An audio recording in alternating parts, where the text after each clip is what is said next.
Jump.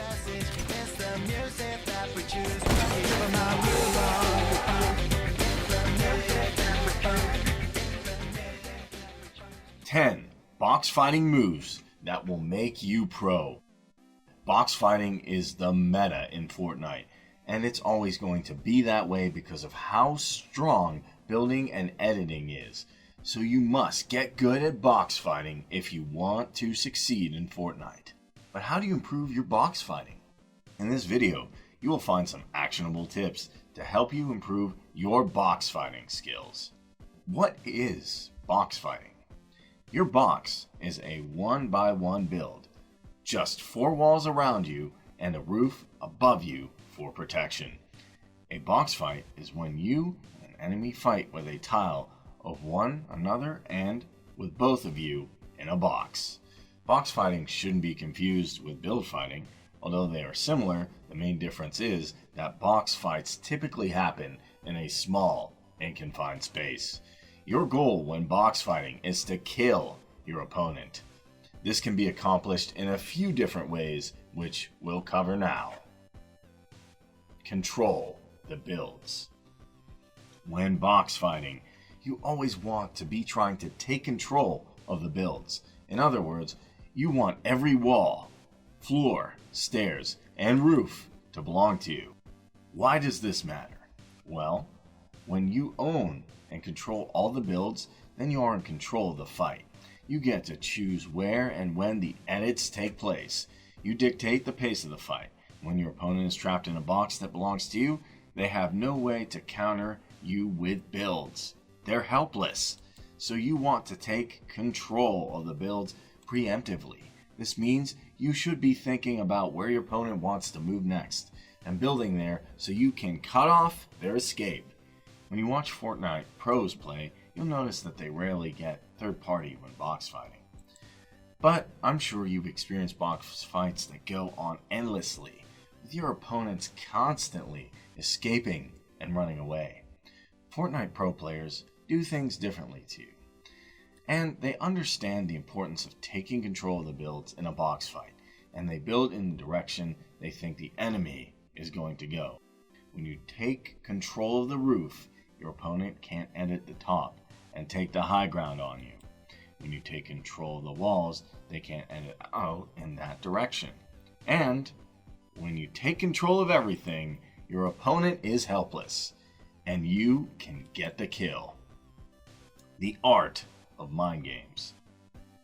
The more advanced you get at box fighting, the more important psychology and mind games become. Let me explain. You're probably aware of some of the things you can do when build fighting to confuse your opponent. For example, faking a high ground retake in one direction and you tend to go somewhere else because you go in the opposite direction when your opponent is distracted and looking somewhere else. You can safely take the high ground. In other words, you show your opponent one thing, but you do something else. Well, you can do similar things when box fighting. Here are some examples. Taking out your pickaxe to fake hitting a wall, then equipping your shotgun. So when your opponent goes for the edit because he thinks you have your pickaxe out, you're prepared to take a shot.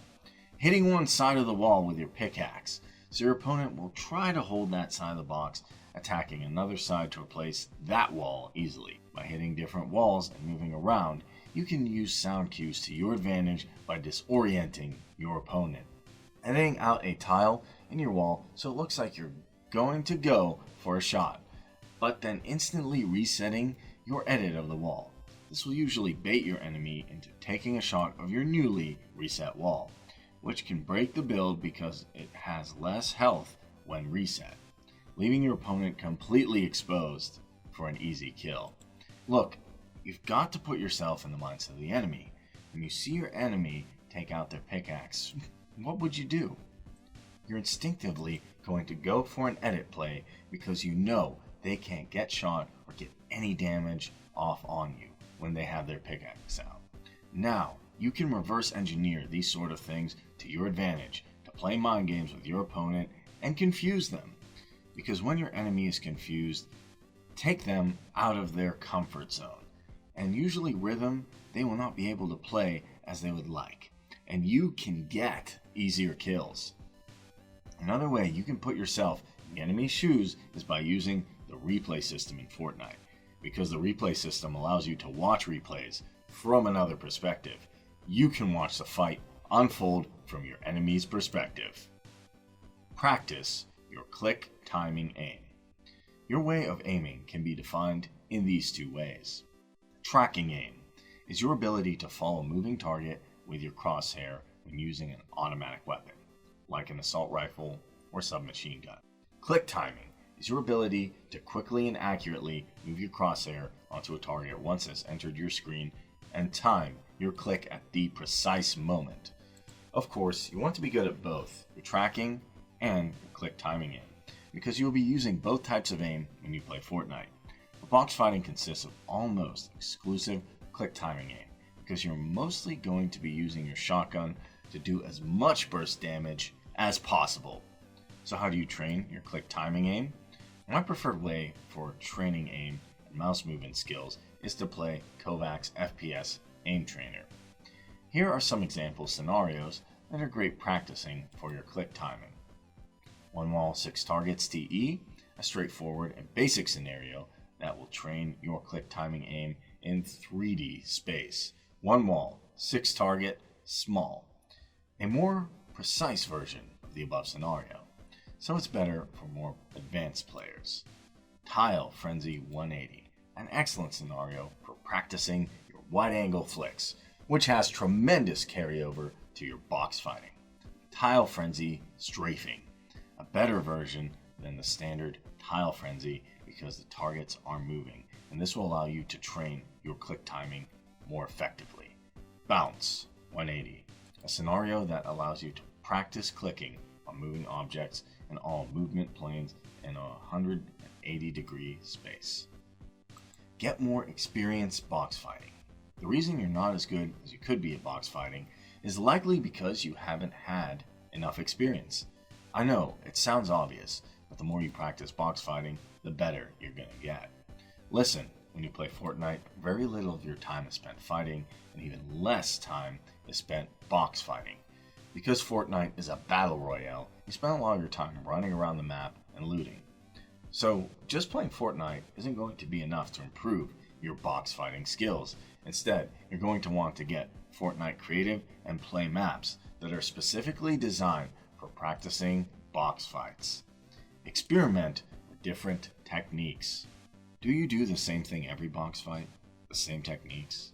The same edits? Sure, what you're doing may work some of the time, but it's not going to work in every situation against all sorts of players. You see, Fortnite is very diverse and situational, so it's important that you have a wide array of skills at your disposal and that you're prepared for anything. This is why it's important to play box fighting maps, because it encourages you to try new things. And when you do the same things over again, when box fighting against a particular opponent over a number of rounds, they're going to adapt and learn how to counter you. So you're going to be forced to try new techniques. Use the optimal Keybind. To edit fast and consistently, you need to have edited on a good keybind. I recommend using a key that's close to your W key for movement, and one that you can press quickly using your index finger, since that's the finger you have the most control over. So using F or E as you edit keybind is going to be ideal for most players.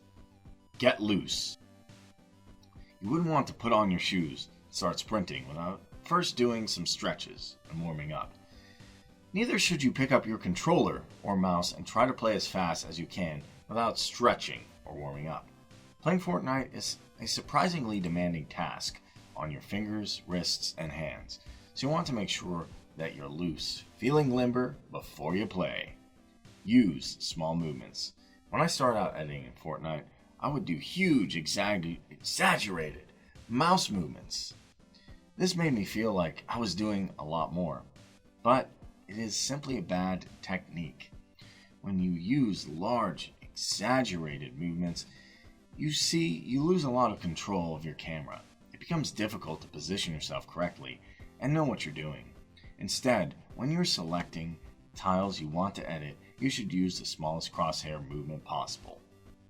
Why use large movements when you can use small movements? Listen, using small movements will improve the speed and efficiency of your editing. When your movements are minimal, you have less a chance of making a mistake. And if you're someone that plays Fortnite using a low sensitivity, then it's even more important that you use the smallest possible movements when editing, so you don't have to move your mouse as much. Aim Assist.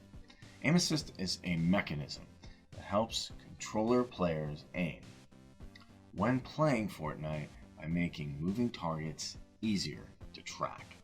You can think of Aim Assist like a magnet that pulls your crosshair toward the player you're aiming at.